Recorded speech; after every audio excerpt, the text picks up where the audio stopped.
ఆయన మన టీడీపీకి చాలా సేవలు చేస్తూ ఆయన టీడీపీలో నమ్ముకే ఉన్నారు. మరి మొన్న గతంలో 24 జరిగిన ఎలక్షన్లకి హామీలు అవి ఇచ్చారు ప్రజలకి. ఆ హామీలు ఎంతవరకు నెరవేర్చారు ఆయన అడిగి తెలుసుకుందాం.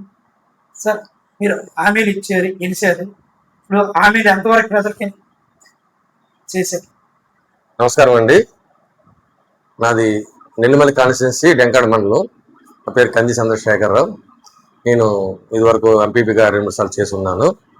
అయితే సుదీర్ఘకాలంగా 90 నుంచి 36 సంవత్సరాల పాటు ఈరోజు తెలుగుదేశం ప్రభుత్వంలోనే రాజకీయంగా ప్రత్యక్షంగా ఉన్నాను.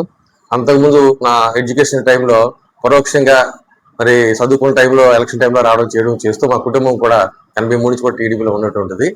అయితే ఈరోజు ఏదైతే ఈ కొట్టల పార్టీ పోయి మళ్ళీ కూటమి ప్రభుత్వం వచ్చిందో అప్పటి నుంచి కూడా మరి కూటమి ప్రభుత్వం ఇచ్చిన ఎలక్షన్ హామీలు ఏవైతే ఉన్నాయో సూపర్ సిక్స్ కానివ్వండి, ఇంకా అదనంగా చాలా కార్యక్రమాలు చేయడం జరిగింది.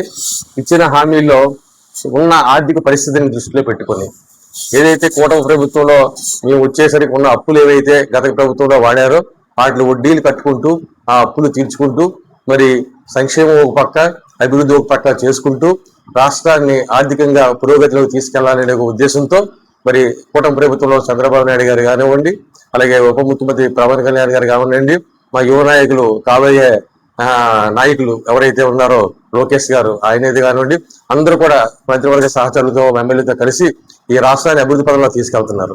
ఏ విధంగా అంటే సూపర్ సిక్స్ ఏవైతే అమలు చేశారో అన్ని కూడా అమలు చేయడం జరిగింది. మరి మూడు సిలిండర్లు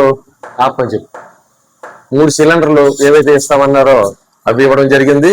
అదేవిధంగా ఫ్రీగా ఇచ్చేటువంటి 3 సిలిండర్ కాకుండా తల్లికి వందనం కూడా ఇవ్వడం జరిగింది. ఇదివరకు ప్రభుత్వం చేసిన మాయ, ఎంతమంది పిల్లలు ఉంటే అంతమందికి ఇస్తామని చెప్పి తర్వాత ఒక బిడ్డకే తల్లికే ఇస్తాం, బిడ్డకి ఇవ్వమని చెప్పేసి ఎంతమంది పిల్లలు ఒకరికి ఇవ్వడం జరిగింది. అయితే కూటమి ప్రభుత్వం వచ్చాక ఎంతమంది పిల్లలు ఉంటే అంతమంది పిల్లలకు కూడా ఈ తల్లికి వందనం ఇవ్వడం జరుగుతుంది. అలాగే రైతు భరోసా కూడా 20,000కి పెంచి రైతు భరోసా ఇవ్వడం జరుగుతుంది. అంతేకాకుండా మరి అన్ని రకాలుగా ఏవైతే హామీలు ఇచ్చున్నారో ఫ్రీ బస్సు కానివ్వండి, ఫ్రీ బస్సు కూడా మరి మహిళలకి ఇవ్వడం జరిగింది.